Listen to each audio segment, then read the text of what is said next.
pray to cancel the evil plan of the enemy. As Christians, we don't probably pray as much as we need to, and that's truly unfortunate because that's what the devil wants. Christians who don't pray. Now, the devil knows what's at stake, so he keeps trying his best. He's digging into an extensive bag of tricks just to make sure that he takes us down a peg. In the sight of God, a peg down is a huge transformation. That's why we are talking about it today. This lesson is a call to prayer, so we are not left to the devices of the devil. We have to pray so whatever the devil tries will not work. Luke chapter 22 verses 31 and 32 says, Simon, Simon, Satan has asked to sift you all as wheat, but I have prayed for you. I have prayed for you, Simon, that your faith may not fail. And when you turn back, strengthen your brothers. Now, this passage requires some context. Jesus Christ had just revealed that one of his disciples was going to betray him shortly, after they were arguing about who was the greatest of all the disciples. While all this was going on, Jesus said this. Our first takeaway from this verse is that the devil is taking his time and trying to tell God to look at his dear children. Look at how weak they are. Look how sinful they are. The devil points at us and he says to God, look how they stumble and fall. They only love you because you bless them. They only follow you because you put a hedge of fire around them. And this is much like how he did to Job. And he does that with Peter. The devil still tries to sift us. He tries to put us through the ringer and hope that we will crumble. What has God given you that you love? Your health? Oh, the devil will come for that. How about your wealth? The devil will come for that. He will be relentless. He's constantly trying until he can prove our love for God. Throughout the period, we have to keep resisting the devil. Now, the point of any temptation that the devil throws at us is that he wants us to stumble. He wants us to fall, and he wants us to come into open rebellion of God. If we take our eyes away from God, the devil considers it a job well done. If he can get you to see the sins as just little things that are considered as being progressive, then all the message of Christ is that you just love everyone and neglect the other aspects of Christian being, like repentance, conviction, and worship in spirit and truth. Well, as far as the devil can chip away at all these tenets of faith and turn your eyes away from God, he's going to consider it a job well done. So he starts chipping away while making accusations. Jesus takes us to task. He says to Peter that he had prayed for him. Now that's our second takeaway. Prayer is no small matter as we face the devil. We see this theme multiple times in the Bible. After Jesus gets tempted by the devil, he immediately gets ministered to by angels. While we're constantly reminded of Jesus' temptation and triumphs, we also need to remember his prayers and ministration.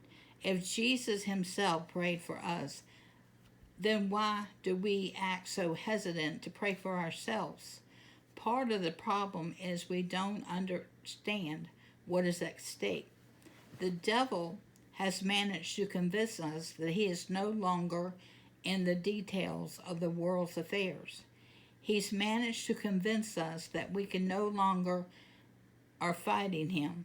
He's managed to convince us that we no longer see that we're sinners. No longer do Christians understand them. Listening to certain kinds of music is sin. No longer do Christians understand that watching certain kinds of movies is transgression, and living a certain kind of lifestyle is rebellion towards God's plan for us. And all this is because the devil has made us believe that we are no longer at war. If we're no longer at war, we no longer have to fight. We no longer have to pray, so we don't pray. While a lack of knowledge of a battle going on is only part of the problem, the other feels a bit more sinister and disturbing. The second part of the story is that a lot of Christians have sinned and they're not ready to let go of that sin, to pray in truth and holiness. Why would a fight with the devil at all his works in our lives? How he can only go so far as we allow him or let God take hold of our lives. So we refuse to fight. We refuse to pray for ourselves, and we refuse to pray for our families. We refuse to pray for other Christians. We often live life ignoring the power of prayer and letting the devil take a foothold in our lives. We're responding to his whims, like a thermometer responds to the temperature changes in the environment, instead of resisting. We need to resist the devil because you cannot be subject to his every whim. You cannot fall for every single temptation. Now is the time for Christians to pray. So what even the devil is trying to do will fail in our lives. Prayer against the devil, when his plans are not just prayers against his plans for financial and secular success.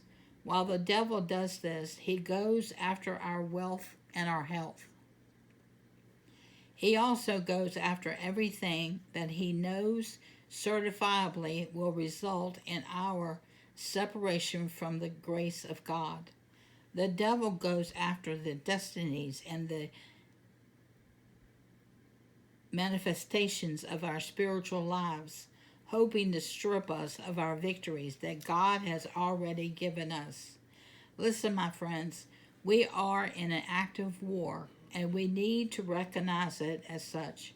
Prayers need to be taken seriously because it is the keys to the armory that God provides. The devil will resist. The devil will fight back, and he will set up more stumbling blocks, more triggers, and more ways to force us to turn our eyes from God. What is our response? Prayer. Prayer in the days where we feel like it. Prayer in the days when we don't feel like it. Prayer in the moment we feel weak, and when we feel stronger. We're told in 1 Peter chapter 5, verse 8 and 9, be alert and sober-minded. Your enemy, the devil, prowls around like a roaring lion, looking for someone to devour. Resist him, standing firm in the faith, because you know that the family of believers throughout the world is undergoing the same kind of suffering. Peter found it necessary to remind us of the danger of the devil poses, and then to remind us of our course of action to resist the devil, to resist him in all forms, to resist all his prey, so that the devil's plans does not come to pass in our lives and our destinies, but rather God's plan comes to pass in our life. He is glorified in all our ways. So today, as you walk and as you work and as you listen and as you self-reflect, you have to pay attention that the ways you're moving on are not the devil's.